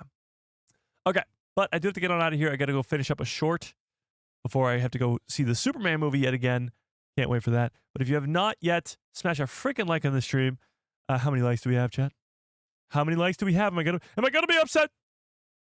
Oh, it's not too bad. Smash a freaking like on the stream if you have not already. Hit that subscribe and hit that bell so you know if I have You know the deal. It's good to be back. We are back for every Tuesday, Thursday, and Saturday for the rest of your lives. So don't forget to hit that subscribe and that bell so you get notified every time we post a video and stuff like that. But we are back and better than ever. watch out for a video coming out soon of an unboxing video. Pretty damn awesome, so watch out for that. But until then, hope you have a great rest of your evening, great rest of your lives, and good night, everybody. Oh, wait. Forgot to tell you about this. Tomorrow night, Star Wars Jedi podcast. Go check that out.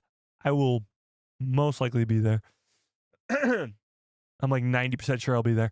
But go check that out. And good night. I'm sorry. No, that's not how. I'm rusty, chat. That's not how these work. May the Force be with you. Always.